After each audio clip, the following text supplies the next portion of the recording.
Is a 12mm lens too wide for car photography or video? Let me just start off by saying I came in without any high expectations, but I was really surprised with what this lens could do.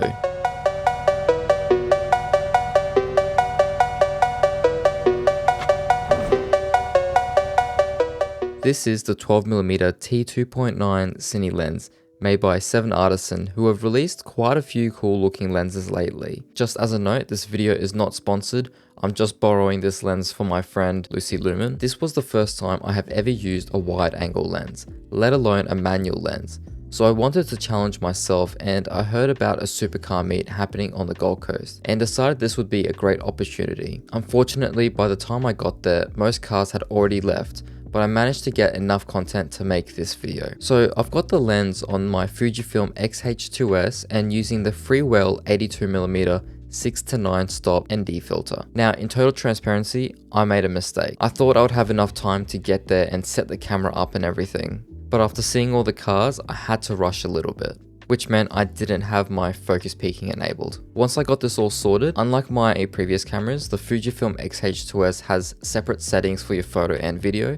So when I had focus peaking enabled for video, I forgot that this does not transfer across to the photos. So since this didn't come up when I switched back to photo mode, I missed quite a few shots initially, but I still managed to capture a few decent images. In my previous video, I spoke about a criteria I often refer to when choosing a new lens, which includes build quality, sharpness, and character. This lens felt super solid with the metal construct, the aperture and focus ring being super smooth and declicked, and it has a 270-degree throw for focusing, so you can really dial that focus in. Unfortunately for this video, I also didn't have a follow focus system, so I was focusing directly off the lens. To be honest, I had a lot of fun with this. Because of that experience, it makes me want to do something new. I do most of my filming on the Fujifilm system with the Sigma Art 18-35 f1.8.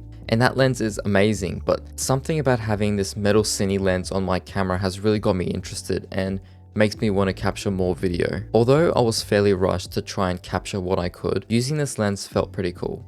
When it comes to photography, I feel that we are always looking for the most sharpest lens that we can find, but for video, that isn't the case. Character really comes into play, and while I wasn't really expecting much at first, I was surprised. For a lens that costs only $319 US or 450 Australian dollars, which I wouldn't have guessed, it really does a great job in capturing a clean scene. I wouldn't say it's rich in character like a vintage lens or some Fuji lenses, but I'd say it's quite sharp and it has a purpose. The only thing that I wish it had was a wider aperture, as I just like having that extra depth in my images and video, and I would like to use this at night, so I'll need to see how far I can push the Fujifilm with low light scenes with this lens. It has already been a bit of an experience for me to shoot more in landscape rather than vertical, so using the 12mm lens was challenging at first. To get to the technical part, the 12mm lens on an APS-C body turns into an 18mm after the 1.5 times crop, and for the clips that I recorded in 4K 120, there was a further 1.29 times crop, resulting in a 23.22mm field of view. This was my first time shooting in 4K 120, and I didn't really need to record it in this mode, but I just wanted to give it a go.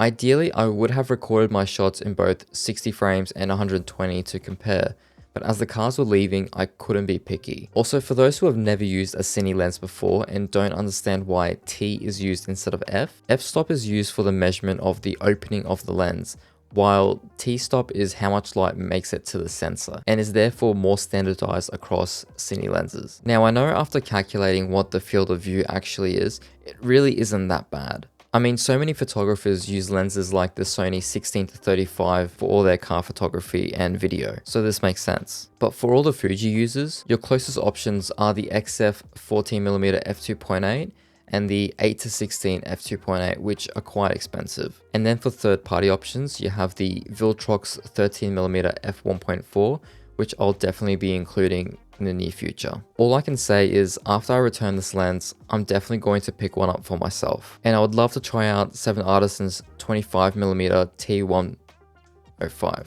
Next time, I'll be testing this lens out in a real-world review, both on and off a gimbal at a portrait shoot and just walking around. So stay tuned and thank you for watching. If you enjoyed this video, please make sure to like and subscribe, and make sure you leave a comment down below sharing your thoughts or any questions.